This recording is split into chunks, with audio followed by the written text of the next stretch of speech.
This is what is the problem that we tried to design in the last video. He has given you a state diagram and asking you to design the circuit by using D flip-flop. And we learned how to draw the state table for the given state diagram. By looking at the state diagram, you can able to see that it is a Mealy circuit, X by Y on each transition line. It is a Mealy circuit. Please remember the things. Mealy circuit, X by Y you find on the lines, whereas Moore circuit you find the output Y, you find output Y fixed with each state. So in the state itself, A or B, whatever the state that you are taking, that you will be having the state, you will be having the output. Because Moore circuit, the output depends only on the present state, whereas Mealy circuit output depends on both present state as well as on inputs. That is why you'll be having X by Y transition on each line that we have discussed in the last class. Yes, and we have seen how to draw the state table from the state diagram. Okay, let me tell you one more time. Consider if you are at 0, 1 state, consider you are at 0, 1 state, and you have to check what is the state transition when x is equal to 0 and what is the state transition when x is equal to 1 with respect to output. When you are at 0, 1, you can see that there must be two outgoing lines. So when you are at 0, 1, see there are two outgoing lines. One is with respect to x0 and x1. So x0, the state is 1, 1. When you are at 0, 1 state, when x is equal to 0, you are going to the state 1, 1 with output is equal to 0. With output is equal to 0. That I have represented over here. That I have marked. Next, when you are at 0, 1 state, it is going to state 0, 0 and x is equal to 1. So when x is equal to 1, it is going to the state 0, 1. It is going to state 0, 1 with output as 0. Output y is equal to 0. That is how we'll draw the state table from state diagram. After that, it is state reduction and state assignment. They are not applicable for this problem. We'll discuss that with the appropriate example. After that, you have to understand how many flip-flops that you require. Here, there are 4 states. Therefore, number of flip-flops are going to be 2. Number of flip-flops required are going to be 2. And he asked you to use D flip-flop to design it. Okay. Here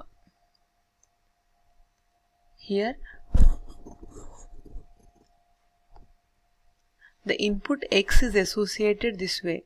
Okay. But here what we are doing is we are taking X0 and X1 and we are taking this this next state as 2 columns to be 1 column now. Okay, 0, 0. So you have to take this way. QA, QB, 0, 0 and x is equal to 0 and x is equal to 1. Similarly, QA, QB, 0, 1 and x is equal to 0, x is equal to 1. Next, it is 1, 0, x0, x1. Similarly, 1, 1.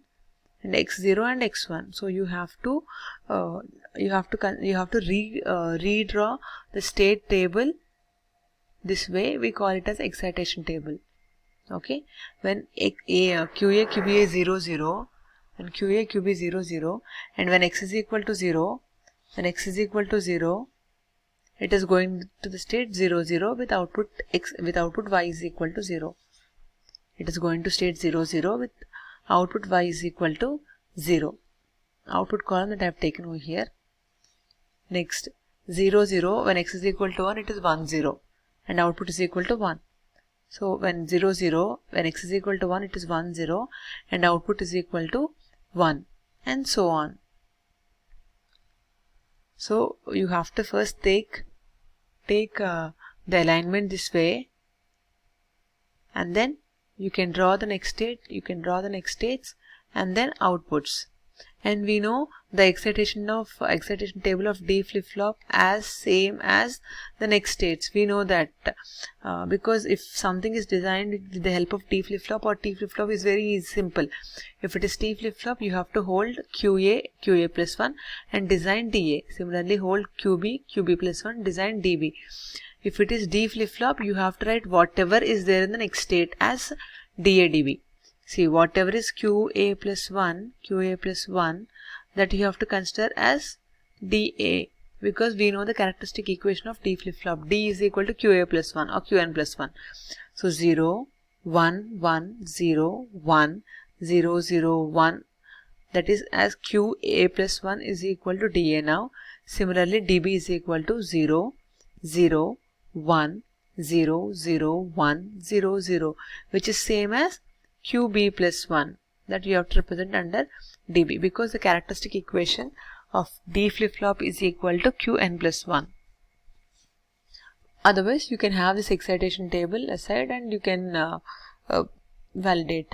After that, you have to perform a K-map in order to find the flip-flop inputs and outputs. So there are three functions has to be derived.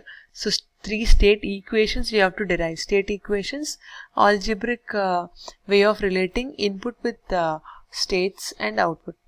So now DA you have to calculate, you have to find with the help of QA, QB, QA, QB, X. And one thing that you should not forget is QA is at MSB position. So the same order you have to consider. Please don't forget that. So QA, QB, X.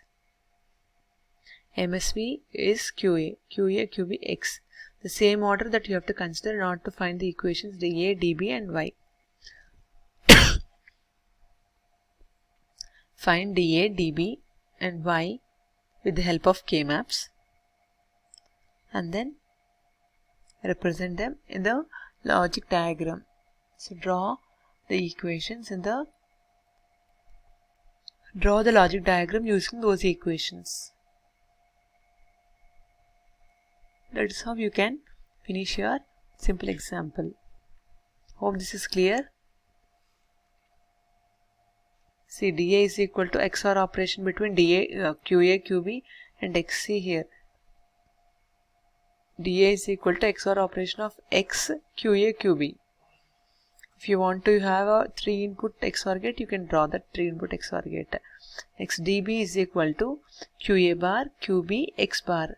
QA bar, QB, X bar. I am not stretching the lines from the flip-flop outputs because the connections are more, so the circuit looks very messy. So what I'm doing is I'm designing a side and I'm joining them here. Similarly, Y is equal to QA bar, QB bar, X.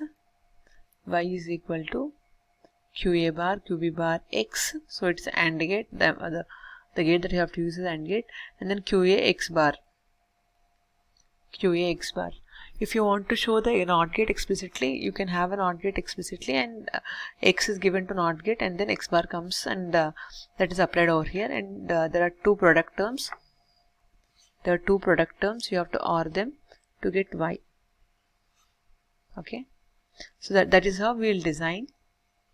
We'll see how do we assign the states, and we'll reduce by using an appropriate example in the next video.